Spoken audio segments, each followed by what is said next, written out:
사람들은 각자 자기 의견을 갖습니다. 어떤 일이든지 각자 자기 의견들이 다 있습니다.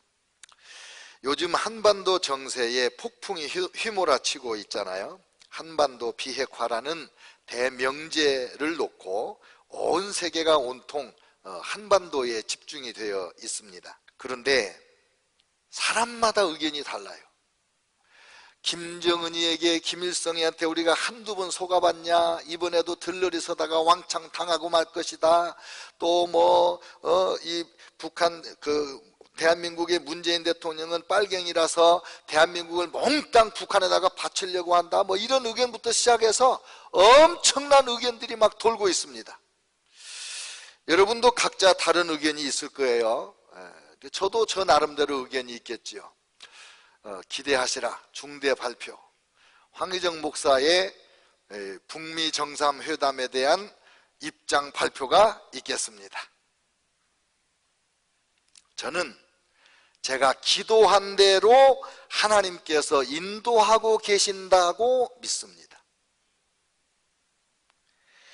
그 길이 순탄하지는 않을 것입니다. 한 번도 가보지 않은 길을 가기 때문에 또 방향을 잘못 잡아서 되돌아오는 일도 있을 수가 있습니다. 그러나 결국에는 우리가 새벽마다 기도하고 믿고 부르짖은 그대로 김정은, 트럼프, 문재인이 아니라 만왕의 왕 만주의 주이신 우리 하나님의 주권대로 한반도의 평화가 깃들고 복음으로 통일도 되고 우리 북한 동포들도 우리처럼 마음껏 찬양하고 기도하는 그런 날이 반드시 올 줄로 믿습니다. 이 한반도 정세에 대해서만 의견이 분분한 게 아니라 우리 예수님의 십자가의 도에 대해서도 의견이 분분해요. 오늘 본문 말씀에 보니까 멸망하는 자들에게는 십자가의 메시지가 미련한 것이다. 구원을 얻는 우리에게는 하나님의 능력이다. 또 유대인에게는 십자가의 도가 꺼리낌의 주제가 된다. 헬라인들에게는 십자가의 도가 미련한 것이라서 조롱거리밖에 안 된다. 이런 말씀이 나옵니다. 십자가의 도, 십자가의 메시지가 무엇이기에 이렇게 유대인, 헬라인, 구원받는 사람들의 견해가 극명하게 다른 것인가? 십자가의 도라고 하는 것은 무엇보다도 하나님이 우리를 사랑하신다는 메시지입니다. 십자가의 도는 우리 모두가 죄인이고 우리 인간들은 스스로 죄를 해결할 수 없는 무능력자라는 메시지입니다. 로마서 3장 10절로 12절에 기록된 바 의인은 없나니 하나도 없으며 깨닫는 자도 없고 하나님을 찾는 자도 없고 다 치우쳐 함께 무익하게 되고 선을 행하는 자는 없나니 하나도 없다 하셨습니다. 십자가의 도는 이 인간의 죄를 해결하기 위하여 친히 사람의 몸을 입고 하나님이 이 땅에 오셨다. 그분이 예수님인데 그 예수님이 우리 죄인들의 죄를 지고 우리 대신 십자가에서 비참하고 무시무시한 죽음을 당하셨다. 이것이 십자가의 도입니다. 로마서 5장 8절 우리가 아직 죄인 되었을 때에 그리스도께서 우리를 위하여 죽으심으로 하나님께서 우리에 대한 자기의 사랑을 확증하셨느니라 했습니다. 십자가의 도는 가장 결정적인 건데 누구든지 예수님을 자기의 주인으로 믿고 십자가에 죽으신 예수님을 자기의 주인으로 믿고 영접하면 모든 죄 사함을 받는다는 메시지입니다. 로마서 1장 12절 영접하는 자 곧 그 이름을 믿는 자들에게는 하나님의 자녀가 되는 권세를 주셨으니 로마서 3장 24절 그리스도 예수 안에 있는 속량으로 말미암아 하나님의 은혜로 값없이 의롭다 하심을 얻은 자 되었느니라. 이 십자가의 도를 한 절로 딱 요약해 놓은 말씀이 요한복음 3장 16절입니다. 하나님이 세상을 이처럼 사랑하사 독생자를 주셨으니 이는 저를 믿는 자마다 멸망치 않고 영생을 얻게 하려 하심이라 하셨습니다. 이 엄청난 십자가의 메시지를 왜 유대인들은 그렇게 거리낌의 주제로 생각하는가? 왜 십자가를 거리끼게 생각하는가? 오늘 본문 말씀에 뭐라고 그랬냐면 유대인들은 표적을 구한다 그랬습니다. 유대인들은 기적과 이사를 구한다 그 말입니다. 여러분, 유대인들처럼 인류 역사에 하나님의 기적을 많이 체험한 민족이 다시 없습니다. 여러분, 이스라엘 민족 역사에 어려울 때마다 하나님이 개입하셔서 듣지도 보지도 상상도 못했던 기적들을 행해 주셨는데, 이집트에서 450년간 종살이하고 나올 때는 모세를 통하여 10가지 재앙으로 이집트를 징계하고 200만이 넘는 백성들을 한꺼번에 애굽으로부터 탈출시킨 기적이 일어났습니다. 광야 40년 동안에 하나님께서 만나로 먹이시고 메추라기로 고기를 먹이시고 반석에서 물이 나게 하시고, 또 모세가 산에 올라가서 하나님 앞에 기도할 때 하나님의 영광이 구름기둥 불기둥으로 임하는 거 아니에요. 큰 구름이 산을 완전히 덮고 있잖아요. 그때 하나님께서 친히 손으로 십계명을 돌판에 새겨가지고 주시는 기적을 보았지 않았습니까? 이스라엘 민족의 역사에 기적이 얼마나 많은지 모릅니다. 성막을 만들어 놓고 이스라엘 백성들이 광야를 움직일 때마다 구름기둥 불기둥이 밤낮으로 백성들을 지키시고 길을 인도해 주시는데, 이런 기적을 경험한 백성이 어디 있습니까? 여호수아 장군의 영도하에 가나안 땅에 쳐들어갔는데, 여러분, 이스라엘 민족은 노예로 400년을 살았지, 광야 40년 동안 방랑을 했지, 전쟁을 해봤습니까? 무기가 제대로 있습니까? 그런데 7 족속 정착민들을 다 무찌르고 몰아내고 그 땅을 차지하는 이런 기적 중에 기적이 어디 있습니까? 사사시대 400여 년 동안 사사들마다 기적을 행하여 이 괴롭히는 민족들을 다 몰아내고 하나님의 축복을 받게 하는 기적의 주인공들이 사사들 아닙니까? 사울왕, 다윗왕, 솔로몬왕 120년 평화시대에 하나님의 기적이 나타나고, 이 못된 왕들이 일어나서 남북으로 나라가 나누어졌을 때도 끊임없이 하나님의 기적이 일어나서 백성들이 하나님을 만나고 하나님께로 돌아오게 되는 그런 은혜를 누렸습니다.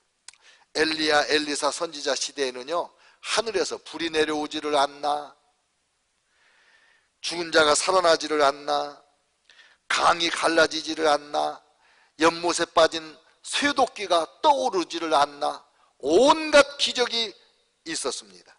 그런데 이 표적이 많이 있었기 때문에 오히려 유대인들은 예수님을 볼 때, 구약에 이런 표적이 이렇게 많았는데 그런 그만한 표적을 못하는 예수가 어떻게 메시아냐, 이렇게 못 믿었다 이 말이에요. 마태복음 11장 20절에 예수께서 권능을 가장 많이 행하신 고울들이 회개하지 아니했다. 예수님의 기적이 많이 있었지만은 구약시대의 기적에 비하면 너무 미미하기 때문에 예수님을 메시아로 인정을 못했다, 못 믿었다 그 말이에요. 요한복음 4장 48절 예수께서 이르시되 너희는 표적과 기사를 보지 못하면 도무지 믿지 아니하리라. 기적에 중독이 된 거죠. 더 큰 기적, 더 깜짝 놀랄 기적이 아니면 시시한 거죠. 그래서 예수님을 못 믿습니다. 아니, 안 믿습니다. 우리도 이런 실수에 빠집니다. 눈에 보이는 큰 기적을 체험한 사람은 성령의 세미한 음성을 시시하게 여깁니다. 큰 병을 고침받은 사람은, 예를 들면 암에서 고침을 받았다, 감기를 고쳐주신 하나님께 감사하기가 쉽지 않아요. 별거 아니라고 생각하거든. 하나님이 기적으로 10,000불, 1,000,000불, 1,000,000불을 주셨다, 이런 사람은요, 하나님께서 배고플 때 한 끼 점심을 주시는 것에 대한 깊은 감사를 못하는 수가 있다 이 말이에요. 기적에 중독이 된 거예요. 제가 여러분 설교 시간에 전에 말씀드린 거 있는데 기억하는지 모르겠어요. 하나님께서 이와 같이 큰 기적으로 말씀하실 때는 백성들이 귀가 멀었기 때문이라는 거예요. 못 알아들으니까 더 큰 기적으로, 더 큰 기적으로, 더 큰 목소리로 말씀할 수밖에 없었다는 거예요. 그 기적이 축복이 아닌 거예요, 어떻게 보면. 그러나 기적은 없는데 세미한 음성이 들려온다. 밤에 잠자리에서 꿈에 하나님을 만난다. 이건 무슨 소리냐면 내가 깨어있다, 내가 하나님의 음성을 들을 줄 안다, 그 뜻이에요. 속삭이는 대화를 나누는 관계는 친밀한 관계예요. 하나님의 세미한 음성을 듣는 것은 내가 하나님하고 친밀한 사람이다. 얼마나 놀라운 은혜입니까? 근데 이스라엘 민족은 기적에 취해서 예수 그리스도의 그 사랑과 예수 그리스도의 그 자비하심과 그 은혜를 깨닫지 못하고 메시아로 인정을 안 하고 꺼리끼게 됐다, 이 말이에요. 또 유대인들은 예수님을 왜 무시했냐? 갈라디아서 3장 13절에 보니까 나무에 달린 자마다 저주 아래 있는 자라 했는데 예수님이 십자가에 달렸으니, 나무에 달렸으니 저주받은 자가 아니냐? 어떻게 저주받은 자가 우리의 구세주가 될 수 있냐? 그래서 예수님을 무시하고 꺼렸다는 거예요. 여러분, 로마 시대의 로마 시민권자들은 절대로 십자가에 처형하지 않았어요. 로마 시민은 어떤 죄를 져도 십자가 처형을 안 해요. 왜? 십자가는 너무 잔인하고 무시무시한 형벌이기 때문에 로마 시민권자에게는 해당이 안 돼요. 로마 시민권자들은요, 십자가라는 말을 입에 담기도 싫어했어요. 식탁에서 화장실 얘기 안 하는 거 이상으로 십자가 얘기 자체를 피했어요. 그런 무시무시한 더러운 십자가, 수치스러운 십자가인데 거기에 달린 예수가 어떻게 메시아냐, 이렇게 생각했다는 거예요. 그래서 예수님을 거부한 거죠. 여러분, 큰 기적에 취하지 마세요. 두 번째, 헬라인들의 입장에서 보니까 십자가의 도가 미련하다. 왜냐하면 헬라인들은 지식을 구했거든요. 헬라의 유명한 철학자가 누굽니까? 아마 여러분 보고 유명한 철학자 이름 한번 대봐 그러면 얼른 헬라인을 말할 거예요. 소크라테스, 플라톤, 아리스토텔레스. 여러분, 이분들이 다 헬라인이에요. 로마 그러지만은 로마 사람들의 머리 생각을 지배하고 로마 사람들의 일상 언어는 헬라어고 헬라 사상이었어요. 그러니까 이 탁월한 철학의 민족인 헬라 사람들은 지식을 구하는데 인간의 죄를 위하여 하나님의 사람 되어서 십자가에 못 박아 죽었다? 그 예수를 믿으면 죄 사함을 받는다? 웃기는 얘기란 말이에요. 조롱거리밖에 안 된단 말이에요. 심오한 철학으로 인생의 문제를 논해야지 간단하게 십자가로 말이 안 된다는 거예요. 여러분, 현대 철학자들이 이성적이고 논리적인 변론을 하면서 심오한 질문을 합니다마는 우리 인생 문제에 해답을 주지 못하죠. 어떤 철학도가 있었습니다. 공부를 잘했는지 모교에서 이제 조교를 하면서 어느 날 강의를 들어갔는데 그날따라 학생이 이 교수에게 자꾸 질문을 하는 거예요. 그 답변을 성실하게 하면 교수님, 그것은 답변이 아니라 역시 질문이 아닙니까? 또 답변을 하면 그것도 질문이지 답변이 아니지 않습니까? 그러더니 집요하게 질문하더니 학생이 벌떡 일어나더니, 교수님, 여기서는 해답을 얻을 수 없네요. 내가 여기 있을 필요가 없네요. 그리고 수업 시간에 나가버리는 거예요. 이런 도발적인 학생 때문에 충격을 받아가지고 이 선생님이 사표 내고 인생의 문제에 해답을 얻기 위하여 전국을 돌아다니면서 1년 넘게 방황을 합니다. 그러다가 예수님을 만나고 인생의 문제에 해답을 다 얻고 그러고 나서 목사가 됐죠. 김진홍 목사님 얘기입니다. 철학은 아무리 심오해도 우리 인생의 문제에 해답을 주지 못해요. 오늘 본문 19절에 내가 지혜 있는 자들의 지혜를 멸하고 총명한 자들의 총명을 폐하리라 하였으니 지혜 있는 자가 어디 있느냐, 선비가 어디 있느냐, 이 세대의 변론가 철학자가 어디 있느냐. 하나님께서 이 세상의 지혜를 미련하게 하신 것이 아니냐. 여러분, 학문을 많이 한 사람들이 하나님을 믿을 수 없다고 하지요. 과학자들이 하나님을 못 믿는다고 하지요. 그런데 여러분, 과학자들이, 의사들이 예수님을 제일 잘 믿는다고 말한 분은 한경직 목사님이셨는데, 이 과학자들이 이렇게 말합니다. 과학자가 어떻게 하나님을 안 믿을 수가 있습니까? 이렇게.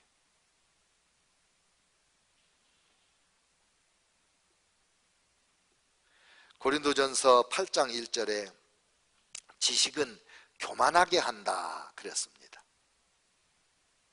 알량한 지식으로 하나님의 이 엄청난 십자가의 메시지를 무시하는 교만함이 된다, 그 뜻이지요. 근데 우리 구원받은 성도들에게는 십자가의 도가 하나님의 지혜고 하나님의 능력이다 그럽니다. 우리는 구원 얻은 것이 우리의 지혜가 아니고 우리의 능력도 아니고, 우리가 구원받은 사람이 된 것은 우리가 죄인인 걸 예수님 앞에 시인했을 뿐이에요. 우리 죄를 해결해 달라고 예수님에게 용서해 달라고 구했을 뿐이에요. 예수님께서 십자가 위에서 내미는 이 손을 그냥 염치 없지만 덥석 잡았을 뿐이에요. 그래서 하나님의 은혜로, 하나님의 지혜로, 하나님의 능력으로 값없이 우리는 구원함을 받은 거예요. 맞죠? 네. 다른 거 없어요. 이 십자가의 도가 보여주는 것이 뭐냐? 십자가의 도가 우리에게 보여주는 것은 첫째, 죄가 얼마나 끈질기냐 이거예요. 죄가 얼마나 끈질기냐. 아담과 하와의 범죄 이후에 인간 세상에 죄 없는 인간이 하나도 없는 거죠. 가인은 동생 아벨을 죽였는데 그때 이후로 지금까지 살인이 끊임없이 이어지고 있습니다. 노아의 홍수 때에는 하나님께서 물로 심판을 해가지고 노아와 그의 가족 8명만 살려두고 인류를 싹쓸이 심판을 하셨습니다. 근데 죄가 없어지지 않았습니다. 노아의 후손들은 바벨탑을 쌓고 하나님의 명령을 어겨 흩어지기를 원치 않았습니다. 그래서 하나님이 언어를 혼잡게 해서 흩어버렸는데 그래도 죄가 없어지지 않았습니다. 소돔과 고모라 사람들이 동성애와 온갖 더럽고 추하고 악한 죄로 말미암아 유황불로 심판을 받았는데 그래도 죄가 없어지지 않았습니다. 그 소돔과 고모라 성에서 도망 나온 롯과 두 딸들 사이에 근친상간으로 암몬과 모압 족속이라는 민족이 만들어졌습니다. 가나안 땅에 들어가서 사사시대에도 끊임없이 죄가 일어나고 사사를 일으켜 그렇게 하나님이 은혜를 베풀었건만 잠깐 회개하는가 싶다가 하나님의 축복이 있어서 넉넉해지면 또 타락하는 죄가 없어지지 않았습니다. 왕정시대에 솔로몬, 다윗, 사울 이 시대에도 끊임없이 죄가 있었고 남북왕조 시대에도 끊임없이 죄가 반복되니까 북쪽 이스라엘은 아시리아에 멸망하고 남쪽 유다는 바벨론에 멸망을 했는데 그렇게 심판을 당해도 그렇게 벌을 받아도 죄가 사라지지 않았습니다. 하나님의 백성들에게 이렇게 엄청난 하나님의 징계가 끊임없이 이루어졌는데도 죄가 없어지지 않았는데 하나님 없는 민족 가운데는 오직 하겠습니까? 그래서 인간의 죄를 형벌하기에 지치신 하나님이 400년 동안 침묵을 하십니다. 구약성경 말라기 선지자 이후에 400년 동안 하나님이 아무 말씀을 안 하십니다. 얼마나 마음이 상하셨으면. 세례요한이 나와서 회개하라 천국이 가까이 왔느니라 라고 외칠 때까지 장장 400년 동안 하나님이 꿈으로도 환상으로도 계시로도 선지자로도 아무 말씀을 안 하시는 그 침묵의 기간이었다는 것은 얼마나 하나님이 낙심하셨는가 하는 거죠. 그래도 죄가 없어지지 않았습니다. 여러분, 죄가 얼마나 끈질긴지 경험해 보셨습니까? 술, 담배 끊은 사람들 간증 들어보셨어요? 마약에 빠졌다가 헤어나온 사람들의 간증을 들어보셨습니까? 포르노 중독에 빠진 사람들, 게임 중독에 빠졌던 사람들, 한번 빠져들기는 쉬운데 벗어나기는 스스로 힘으로는 불가능해요. 하나님께 용서받고 성령님이 도와주실 때라야만이 드디어 이 죄악의 사슬에서 벗어날 수가 있는 거예요. 끈질긴 인간의 죄예요.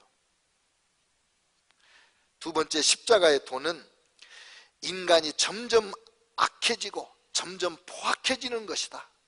이 죄는 점점 더 우리를 강하게 올가매서 완전히 멸망시킬 때까지 우리를 놓지 않는다. 그걸 십자가의 도, 십자가의 메시지가 가르쳐주는 거예요. 저 어렸을 때 우리 어머님은 바늘 도둑이 소도둑 된다는 말씀을 자주 하셨습니다. 바늘 도둑이 소도둑 된다. 그러니까 어떤 나쁜 짓도 처음부터 아예 하지 마라. 이 교훈을 그렇게 우리 어머님이 열심히 하신 거죠. 이 거짓말, 흔해 빠진 거짓말이 얼마나 무서운지 아세요? 제 친구 선교사가 중국에서 사역을 했는데 선교사라는 신분을 감추기 위해서 거짓말을 하기 시작한 거예요. 점점 거짓말이 무디어지니까 나중에는 거짓말 때문에 문제가 생겨서 해외선교위원회에서 현장 답사를 가서 선교사들 가운데 문제를 해결하려고 하고 막 이런 일이 벌어졌습니다. 제가 중국에 갔을 때 그 친구를 만났는데 이 친구가 저보고 그래요. 황형, 내가 내 신분 문제로 거짓말을 하다 보니 거짓말이 자꾸 느는 것 같아. 그랬어요. 중국의 청와대학이라든지 이런 엘리트들 학생들을 전도해서 목회자를 만들고 북한에서 유학 온 북한 엘리트들을 북경에서 만나서 그들을 전도하고 신학교를 세워서 수백 명 사역자를 만들어내고 그들이 세운 교회가 1000교회에 가깝고 어마어마한 사역을 했습니다. 기적적인 사역을 했습니다.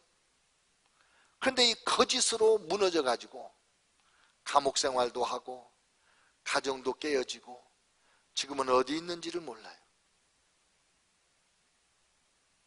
죄가 이렇게 끈질기고 무서워요.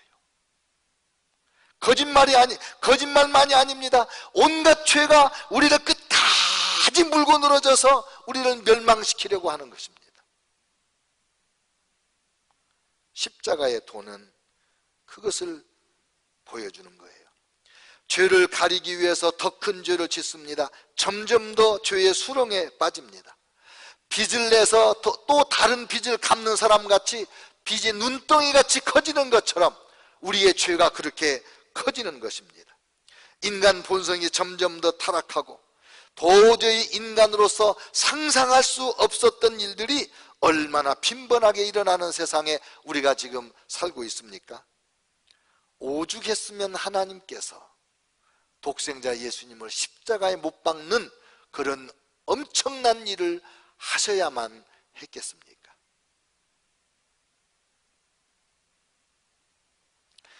세 번째로 십자가의 도가 우리에게 보여주는 것은 하나님의 끈질긴 사랑입니다.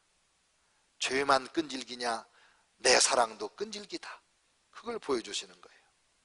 죄를 짓는 인간을 쫓아다니시면서 끊임없이 징계해 보셨습니다.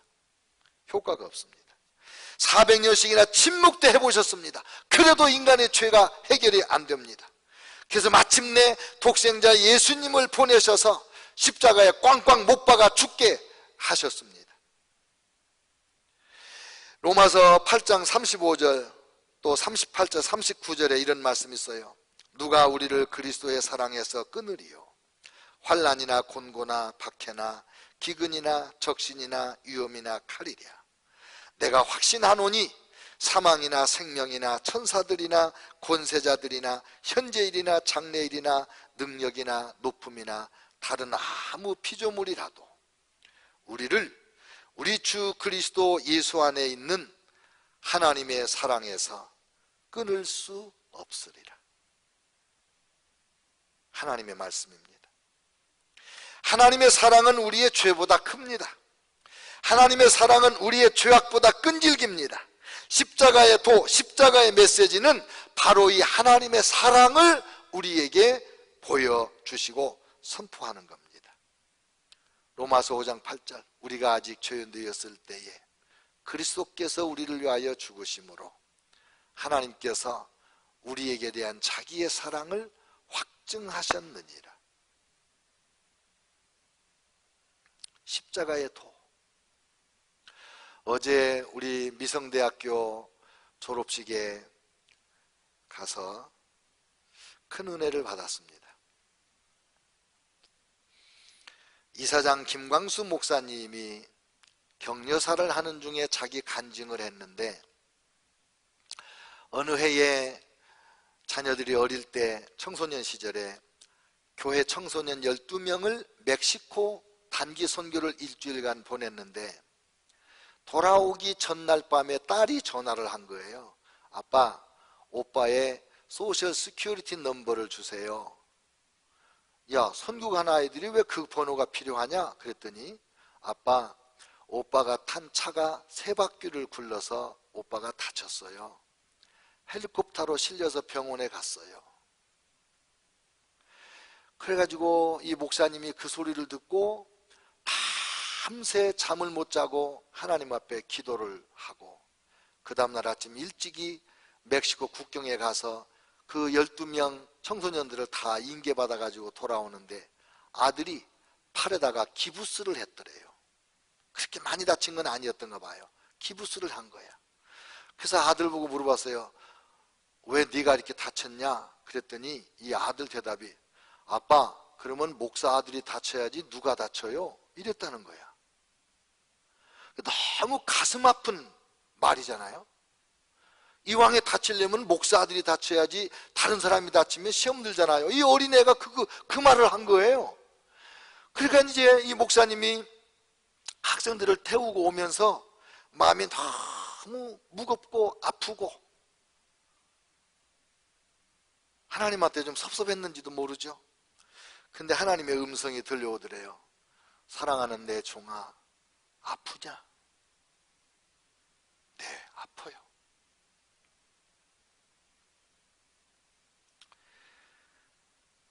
한참 있다가 하나님이 또 말씀하시더래요. 그래, 아프겠지. 내 아들 예수가 십자가에 죽을 때 내가 얼마나 아픈지 생각해 봤니?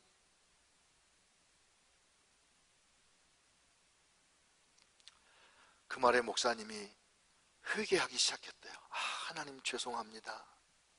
제가 싹군 목자였군요. 이 말씀을 들으면서 제가 울었어요. 제 마음에도 하나님이 말씀하시는 것 같았어요.